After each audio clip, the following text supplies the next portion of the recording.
Hello, Humane Marketers. Sarah Znekrocha here. Welcome to another episode of the Humane Marketing Podcast, a place to be for the generation of marketers who cares. This is the show where we talk about marketing your business in a way that feels good to you, is aligned with your values, and also resonates more with your conscious customers because it's not pushy, ethical, and also beautiful. So if you're a regular here, you know that I'm organizing the conversations around the 7 Ps of humane marketing. And if you're new here and this is your first time, welcome. I'm so excited you're here. You may want to download your one-page marketing plan with the 7 Ps of humane marketing in the form of a mandala at humane.marketing/one page, the number one and page. So again, humane.marketing/one page. And with that, with no further ado, let's dive into today's conversation. Jen, it's so good to have you here. Welcome to the Humane Marketing Podcast. Thank you. I'm very excited to be here. Thanks for having me. Yeah, super happy to have this conversation with you. I feel like we've known each other for a long time. I just mentioned it in the intro how we got to know one another. And yeah, it's a pleasure to have you here and even more to collaborate on this workshop together that we have coming up. So let's give people a little intro to, human design and how we use it in business. But then we'll go much further into this during the workshop on August 7th. So why don't you start, Jen, with explaining, maybe there's people who are listening who have never heard of human design. So I feel like, yes, it's kind of in the zeitgeist, but maybe there's people who have not heard of it. So just kind of like a general introduction to human design. Okay, great. So the human design system was brought in by a gentleman named Ra Uru Hu, and he heard a voice and it said, "Are you ready?" And for the next 9 straight days, he downloaded the system. I believe this was the early 80s. And he tested it over the next 10 years, and he found it to be very accurate and began to slowly roll it out. And it grew to what it is today, where he's since passed, but his school lives on, all the people he's trained. And the essence of it, it's based on something called the neutrino stream. And the neutrino is an infinitesimally small particle of mass that is a tiny bit of mass that comes from the sun. And we filter these neutrino particles. And even in like our thumb, there's something like 20 million in our thumb at any given second. So it's part of the essence of being human, is this interaction between our sun and how that interacts with us. So part of what human design system shows people is it's divided into types, which we'll talk about more in a bit. And it helps you to understand how your system's interacting with this neutrino stream and how you can truly work with it well to really live your best life. And so much of it has to do with how to really let go of conditioning, because we have something called centers. Some of them are open, where we're deeply receiving conditioning, both from other people, the environment, planets. And then there's ones that are called fixed, where we put out our own, I think of it, our own radio station. So human design is the art of learning how to truly move correctly with your energy field in alignment with the whole. So it's not just you by yourself, on your lonesome. It's really you inside all of life, and how you can contribute both to your well-being and to the well-being of life in the most optimal manner. Yeah, it really is hard to describe it in such a short time, right? Because it's so complex. And when you first hear it and you hear like, what, this guy invented this, and it was like a download, and what, neutrino streams, what the heck is that? But yeah, it really has such depth that it took me years to get to the level where I'm at now of my understanding. And I've really only scratched the surface. But the reason I keep coming back to it is because, as you know, marketing like we're human is all about starting from within, starting from who we are, and then resonating with the right clients. And so that's why this tool and this knowledge is so important to me. I feel like for people to really understand who they are. As you know, you and I both also believe in astrology and how that kind of helps us understand who we are. But human design just kind of adds another layer to that understanding. And yeah, over the years, I've really just gotten much more deeply into the study of human design in order to understand, like like you mentioned, it's not just about me, but it's about me in relationship to Yeah. everything around us, because we're living in an ecosystem where we're Yes. constantly, facing other people and in our business as well. And Yeah. that's especially what we want to talk about today is like, well, how do we use a tool like that in business and in marketing, maybe even? So I'd like you to pick Yeah. up Yeah, there. yeah, yeah. Well, and one thing just as a bit, so for your listeners, I first had my human design reading for myself 22 years ago, and I've worked with it with hundreds of people in 22 countries. So every color, faith, I mean everything, and it's just stayed true. So to me, it's describing something very fundamental, like our relationship to gravity. It's just there. So this is part of, I really wholeheartedly invite everyone to test what we're about to talk about. This isn't something to just take in as a concept and believe. This is very much something to be like, oh, and if it sparks your interest, if you feel curiosity, play with this. Because it's really, and starting to apply it, you really see the magic of it. So specifically to your point about marketing, is the more you understand your type. And so there's four, arguably five types. So there's manifestors, there's generators, there's a subset called manifesting generators, there's projectors, and there's reflectors. And all four of these have different roles, different ways that they work inside the field. So manifestors initiate. Now, I live in the States, and pretty much our whole culture, everyone's trained to be a manifester. so but the rest of the world, I'm sure y'all aren't quite in the insane level of capitalism we are, but it's less than 10% of the population. So in reality, only 10% of people are really meant to just be there. I've got an idea, I'm going to go do it, right? So the manifestors, they're called energy beings, and so are the generators.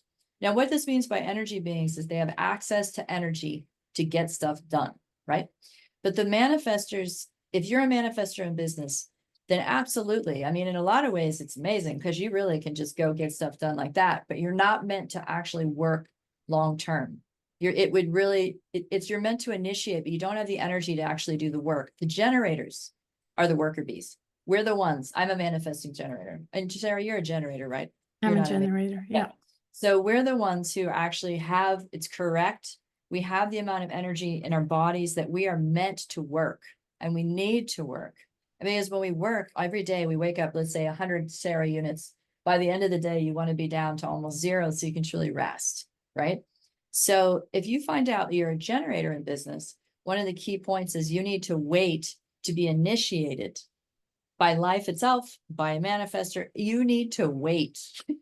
And this could be very challenging if you think you're supposed to be getting out there and initiating right away, right? Yeah. So let's just say that, and someone comes along and says, hey, you know what, that recipe you've got, I think you're gonna have a really great bread baking business. You feel inside, and we'll talk more about authority in a second, but you get an answer, you feel a yes, then it's like, go for it, begin the work, begin to build it. And you could say it's blessed by life, right? But if you have not been initiated by life and you try to manifest and you just do it out of nowhere, there'll be a sense of drudgery and difficulty and going uphill both ways in the snow, right?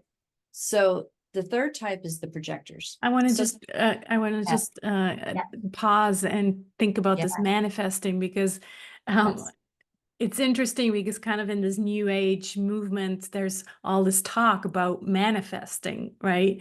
Manifesting money, manifesting clients, manifesting anything. And it's always kind of like, well, we can create whatever we dream of and we just manifest it. Like, do you feel like there's a connection to the manifestor type? And maybe again, that whole idea of you can manifest anything, that actually only applies to the manifestors? great Or questions. is I know. that not the same kind of manifesting? Fantastic. And I've spent a long time looking at this. And so and part of what I think is important is to hold the human design language specifically in the container of human design, right? Because they really mean something specific about a manifestor who's born in this kind of way. And at the same time, the New Age culture, when it's talking about manifesting, so there's a universal truth of all human beings that what we can envision, like what I'm also trained as a shaman. So in that world, in indigenous language, there's something called the first attention and second attention. First attention is attention follows belief. So that basically means if we think that we'll never be able to make it, our mind will filter information to see that we can't do it. Second attention is where attention follows energy, what's actually alive and real and happening. So to me, that question of manifestation, and I think better when my eyes are closed, it has to do with truly understanding, is something alive? If it's alive, then yes, you're going to be able to have it come true in a completely different way. But what I've seen, especially again from the States perspective, these egoic desires that are really coming from a wound, like when people are like, oh, if I only manifest a sports car, then I'll be happy, right? That's not the kind of manifesting we're talking about here, right? We are all master creators. I mean, it's the nature of being a human being. We create with our words, we create with our thoughts. So this is, and of course, our actions. Within this framework of the human design context, we are looking at ourself as energy beings or not energy beings. And really getting, it's like being like, oh, okay, so I'm more of like a speaker and you're more of a plumber. Oh, you're a builder. It's more understanding how we're meant to move energetically in the whole, right? So that's something that, and it's such a great question and it's such a deep topic. So the simplest way I could sum up what I said is to understand that all of us by our nature create. We are nonstop creators. It's what we do. It's what it means to be alive, right? Even the fact we eat food, it goes in, it digests, we create our organs. We are always creating. But from the standpoint of a manifestor in the human design system, they are the only people truly meant to have an idea, get out of their chair and go make it happen without resistance. Got it. Yeah. Great. So and so generators and manifestors are these energy beings. Yes. Yes. And the generators are approximately 70% of the population. So really the majority of people, we're living in a generator world, you could basically say, right? The projectors and the reflectors, there are other two types. Projectors are about 20% of the population, and they're called non-energy beings. And so they're here to actually feel all the energy beings and then help direct them, like help see. To me, I think of them as the managers, like really good managers, where they can be like, oh, wait, you should do this. Stop doing this. You should be over here, right? But they need the energy beings, such as the generators, the manifestors, to actually invite them in to offer their truths and then actually do the work. Projectors are not also meant to do the work, right? They can really exhaust themselves. And the very last is the super rare. They're like the unicorn here. They're less than 1%. They're the reflectors. And reflectors, by their nature, they reflect whatever they're in contact with.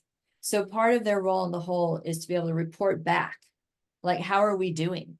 So I have a reflector client I've been coaching for 5 years, and it's this never-ending journey for her of really understanding where she places her attention and what she feels and how she can communicate it to people. They're very rare, but they're very powerful, those reflectors. Very important for all of us. Yeah, I used to have a virtual assistant who was a reflector, and it was just like such a different human being. So different. Yeah, you could immediately tell that there's something unique about her. Exactly. Yeah. Yes. Yeah. Yes. That's great. I'm just kind of reflecting. So I have a son who's a manifester.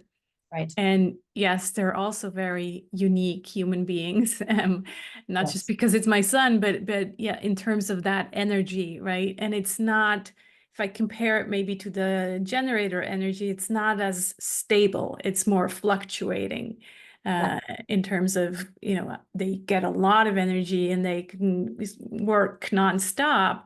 And then they take longer pauses in between, until they get inspired again. Yeah. where what you said about the generators, it's kind of like we're these working bees. And yeah, we get up every morning and have energy to Yeah. work until the night.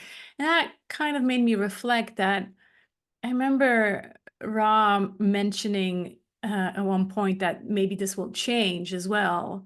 That maybe, and yeah, I'm just thinking back to the Industrial Revolution, like wondering if all these worker bees came into the world during the Industrial Revolution, and if that eventually will change with this new kind of business paradigm, world paradigm that we're trying to create. Have you Yeah, yeah. No, so reflected on that? part of what's great. Yeah, what a great. So I feel like it's a metaphor switch as well. And I'm so glad you asked that, because the evolution. So the thing about generators is, if they say, basically, if they don't listen to their own inner authority, and this is definitely outside of what we're doing the podcast, but just so let's just know there's a specific way inside each type, and even like a subway, where you need to listen to yourself to discover your own truth of what's correct for you. So if a generator does not do that correctly and says yes to something, they can really become enslaved, basically. So they have all this energy, but it's now been enslaved, and they can be miserable, right? Like Mm. truly miserable, as many people I'm sure can relate to.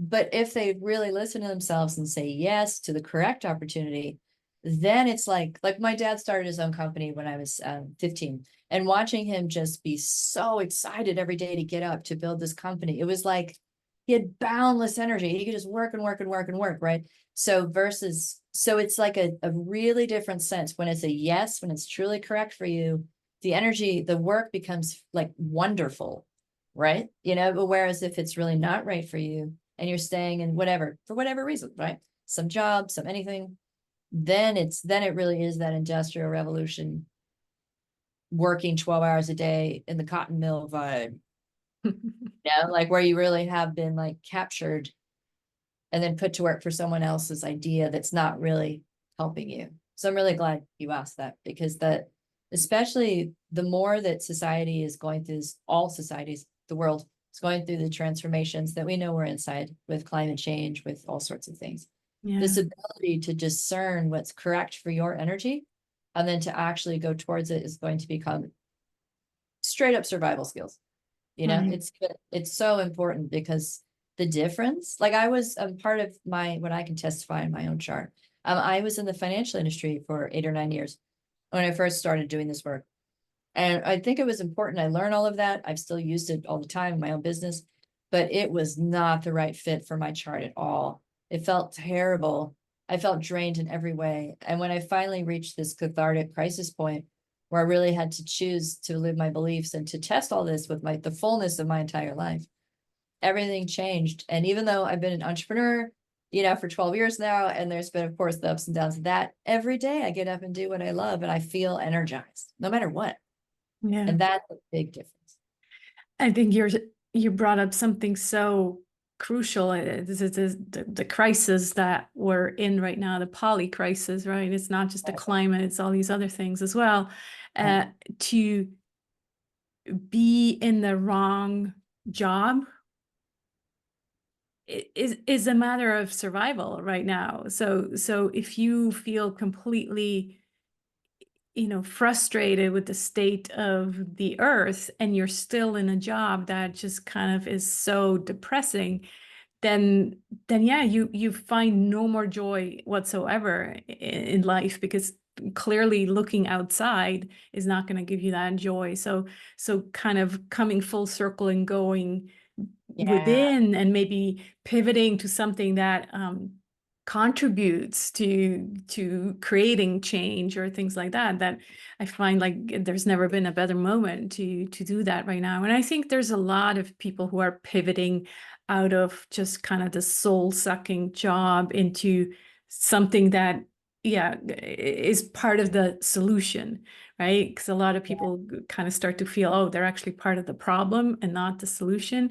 And so I Yes. think human design can really help them with that, because they tap into their strengths, into their superpowers, and then really, yeah, feel much more fulfilled.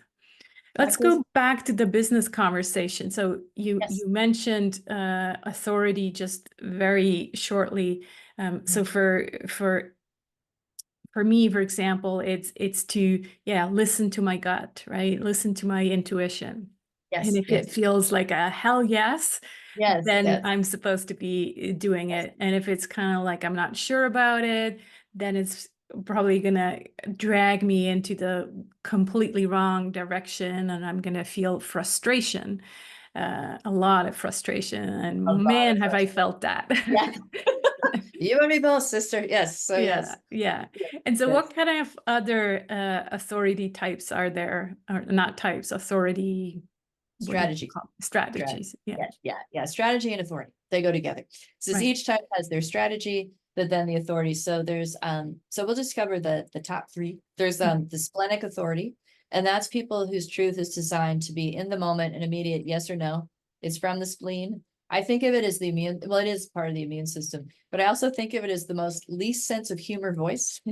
So if you have a splenic authority or you know someone with it, they tend to say things very strongly. So I had a friend where I'm like, oh, do you want to have Thai? No. I was like, okay, I'm not trying to make you eat Thai. But later I understood, oh, that was her spleen. That was her immune system coming out of her throat. So the thing about the splenic authority is it's only once in the moment. So if people are not listening or override it or trained to be, good boy, good girl, it's very deep for them to begin to realize they have their truth immediately and that listening would be really good for them. The second kind, which is what you described, that's the sacral authority. And that is really the gut knowing. And it comes through sound. And this is so important. It's not logical. So for all those people with fixed mind, or, the people who want you to explain logically why it's a no, there is no logic. It's not linear. It's a different logic, but it's not like that. So when, like Sarah said, when she gets the hell yes, it's your gut, you'll get an uh-huh. There'll be a sound, or there'll be an uh-huh, if it's not. And really, that's the key point of not getting enslaved. If you are, because that's part of being a generator, is if you have a fixed sacral, by definition, you're either a manifesting generator or a generator. So as someone who's done both, my God, the difference. So really learning to trust that. Even if people are like, actually, that's how I met you, Sarah, was that you put out your first initial of this program, or your current, is your very beginning. And I kept getting but I was like, what? Like, I was like, I don't have money for that right now. But it just kept coming. And I finally got in touch with you last night being like, I just keep getting it. Yes. And it changed my whole life. I met all these wonderful people. It's just, so yeah. So trusting the gut, even if your mind gives you all sorts of noise about it. And then the third's the emotional, the solar plexus emotional people, which I'm one. And part of what that means is we need at least 24 hours to come to our truth, because our truth's emotional. And I think of it as an XY axis. And so each emotion it's like it's a wave. So that the more you realize, someone like, you could invite me to go to dinner at 9 a.m., but I'm in a low and I'm like, oh, I'll be too tired tomorrow. At noon, I could be like, it could be a good idea. 3 p.m., I'm like, I should totally go to dinner. By 6 p.m., I'm like, I still don't know. But if you go the full 24 hours, at least, because big decisions can take longer for sure, your truth will just emerge, and it'll be so simple and clear. And it's effortless. And there's none of those like obsessive compulsive regrets. You don't like just go to do it and then you're like, should I have done it? But so really knowing if you're split. So I have all three as an example, but so because the emotional is the most complex and the latest in evolution, I'm supposed to go with that one, right? So even if you have all three, listen to them, but you go with the emotion. And I can testify absolutely, from the first day I had my reading 22 years ago, I followed that invitation to not make a decision until I'd really slept on it, had at least 24 hours. And my God, what a difference. And whenever I don't do that for whatever reason, I'm always like, what am I thinking? So I can. And Big there's difference. so many decisions we make every day in our businesses, right? Yeah. Should I invest in this program, or should I launch a new thing, or should I collaborate with this person? Like, there's so many decisions. Yeah. And yeah, I think a lot of people are actually struggling with that. And I never quite understood that, because yeah, for me, it's just kind of like, I feel it. It's like, yeah, Yeah, yeah. my Uh-huh. head starts going yes or no, and then I Yes. just know. But yeah, for other authority or strategies, it's kind of like, well, you need to learn how to listen Mhm. to, yeah, to yourself and your voices. Mm. Yes. Yeah, Yes. there's another thing that we don't have time to get into here because again it's so complex, the system, but there's Yeah. gates and then channels and Yeah. circuits, and Yes. I'm just wondering if you could pick one or two that are really business related, maybe Oh, yeah. more than others, and feel free to talk about mine that has to do with ambition, for example. Oh, okay, great. Okay, so so what Sarah's referring to, so when you look at human design, you're looking, and I think of it as a circuit board. So so part of what you're looking at is how does the energy flow along the circuits. So if you have an entire channel, like what Sarah is talking about, it means that you have access to this channel all the time. So one of Sarah's important channels, it has to do with the ability to rise in business and the ability to bring new ideas and new concepts to the tribe. So, but by its nature, where it's positioned inside the actual body graph is what it's called, it's not connected to an actual energy center. So part of what Sarah's journey is, is to really help people. Oh, like even every way she does her thing, she's presenting these ideas, but the people really need to come in and support her in presenting those ideas. Like you need to be lifted up. It's like you can bring it out, but they need to come in, they need to participate, right? It's like and the more people understand that you're there to lead in this way or to initiate, to begin something, like to really be like, hey, we should do marketing better, or we really need to stop doing this other way. But that's part of people getting that it's collaborative. So they need to come in and help you build it, right? Which I think Yeah. so amazing. I really love, yeah, I love working with your chart. Another Yeah. important channel is the channel of money. And that goes from the fixed heart center to the throat. And so the channel of money is, I mean, first of all, that's the, every person's dream on a certain level, right? They want the channel of money. But the thing about the channel of money is that it's really understanding. So the two sides of it, each gate, there's two gates and they come together to form a channel. It's kind of like in a relationship, you got one person, and the relationship's a third entity. So in the channel of money, one side of it is called the king and the queen. It's like that's naturally, that gate are the people that naturally just own resources on a certain level, or they just are in charge, but from birth, not from democracy. That's another channel. But then the other gate is the caretaker of the estate. So the metaphor would be the king owns the land and then the actual caretaker of the estate. So if you have that whole channel by yourself, you actually need to bring in someone else. You need to act like the king or queen and bring in the caretaker. Because if you try to do both roles, you'll go crazy. Like it's really, you can't do both effectively, but that's part of where partnering, really understanding where you need to bring in a partner to help you execute. And then you can make a ton of money, which is great, right? And it's so, and the third one that keeps being like, do me, do me. So this one has to do with, it's from the spleen to the fixed ego, fixed heart center. And it's all about the ability to sell to the tribe. So it's this channel has, it's like, okay, we have, so Sarah brings the idea, then this next channel actually helps pick it up. And then it's like, okay, we can sell it for $12.95. And this is how. So if you have that channel, you are a born salesperson. You totally know how to frame it, how to connect with people, how to really get them to see that this is important and they should invest their money in it. I mean, even just, it makes me smile. All three of those channels, they all have such specific functions.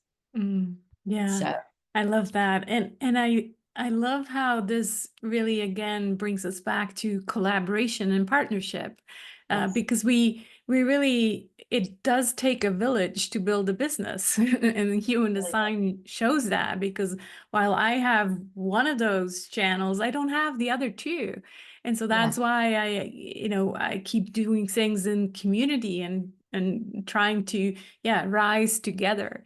And just understanding that it feels like much less heavy on my own shoulders trying to do it all. I think that's yes, the kind of the biggest takeaways that I've learned from human design. I remember when you did a reading for me, we kept doing these these signs with our hands going, yeah, less resistance. You know, if you push less, Sarah, you'll get less resistance.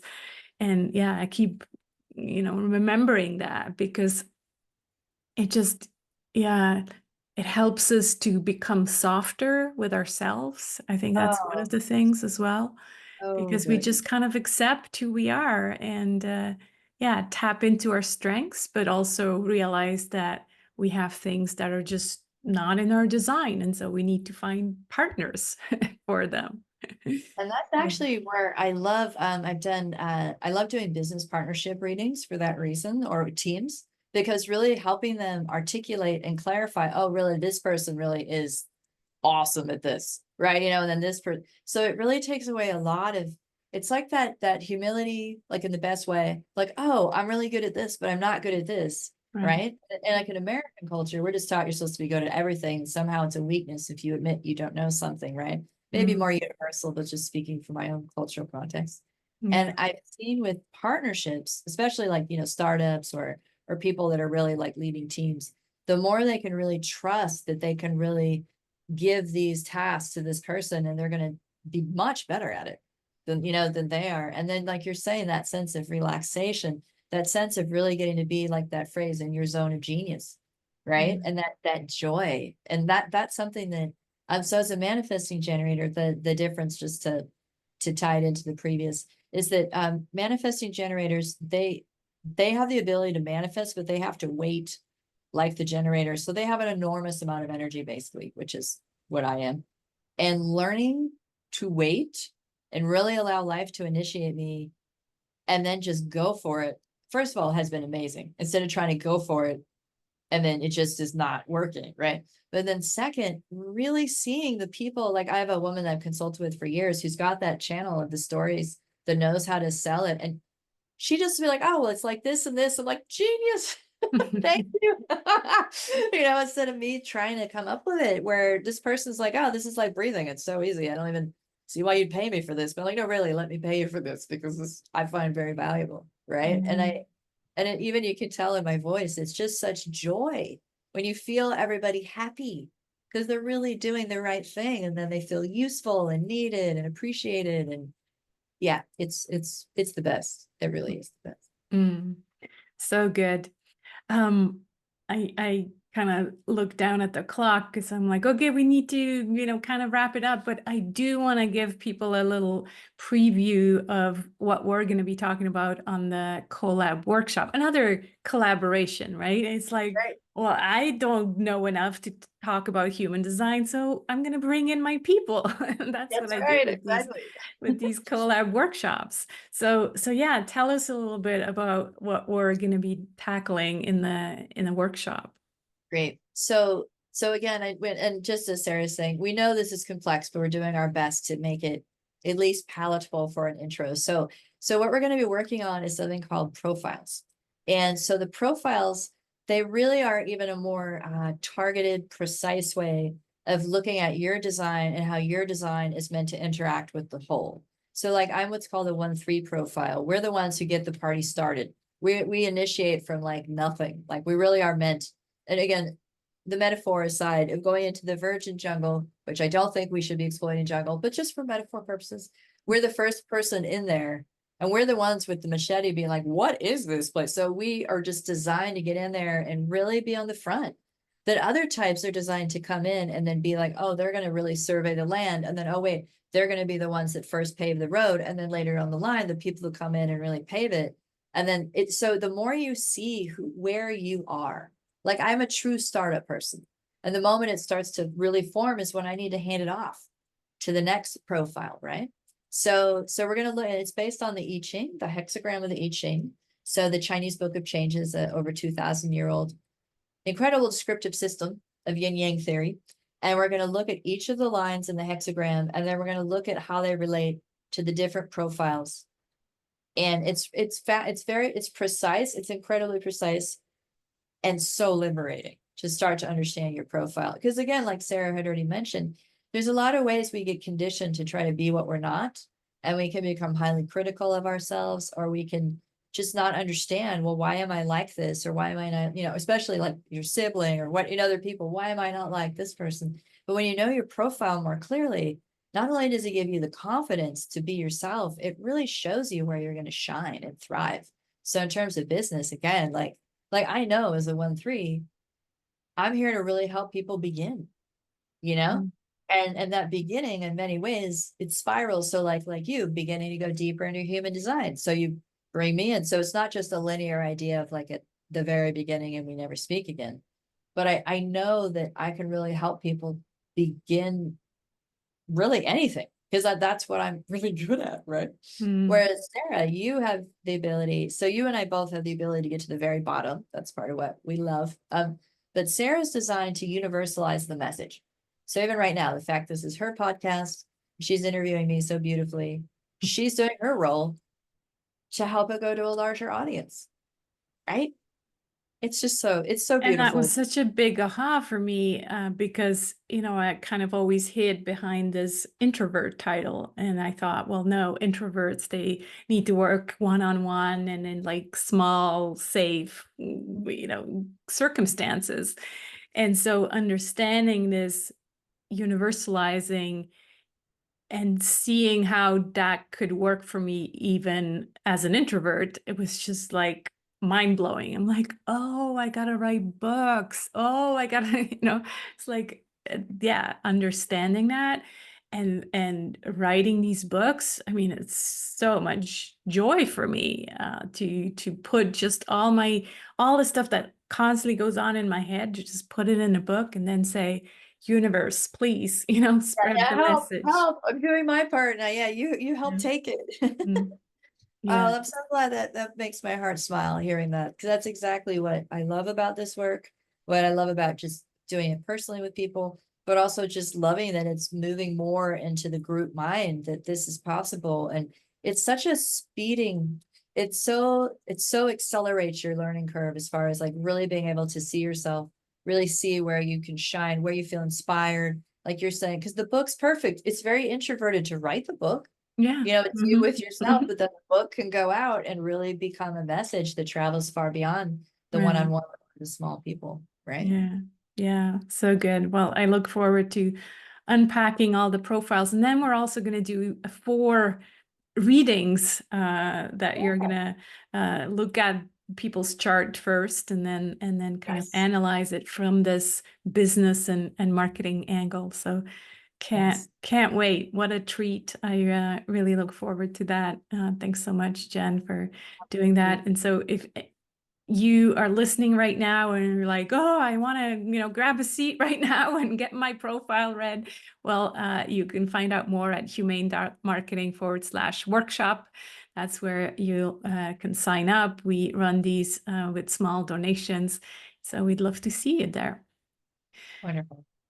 We need to wrap up, Jen. I look forward to continuing this conversation. Please, you have a great YouTube video that you'd like to share that is kind of a private YouTube video. So it's not just out there for anyone, but you're sharing it with us here, with the listeners, to kind of get this a little bit more maybe structured intro to what we managed to do on the podcast.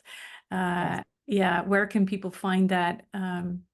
I guess I'll just put the link. That's probably the easiest. I'll put the link in the show notes because it's a Yeah. bit complex to share that Yeah, link exactly. And here. it's a 35-minute introductory video that I shot for my clients because I realized just that I was saying basically, similar things again and again. I was like, why don't I just put together a really holistic beginning for human design? So yeah, so it's meant for your listeners if they're interested to go deeper, to be able to get their feet wet. And really, again, I can't emphasize enough, it's all about playing with it and testing it and trying it out. This is about getting in the test tube.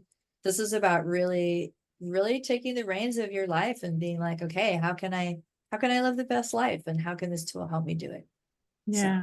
And once you're like really, into it, then you can start looking at your kids' charts and your parents' yeah, charts, and it's just exactly. amazing. Amazing. I know Yeah. completely. Yeah. So, well, thank you so much, Cher. I really appreciate the opportunity to visit with you. It's such a pleasure to call you my friend and colleague. And thank you. Yeah, just mention your website quickly if people Yeah, want yep. to So find you out can more reach about me, you. yeah, at Jen Freeman Freeman.co, and it's .co, not .com. It's not a typo. And I love working with people. I do introductory sessions. I created my own method that combines human design, astrology, and two other systems because I really like looking at the meta context. And also because I'm kind of crazy with data. Once it would be enough, but I really love doing it for people.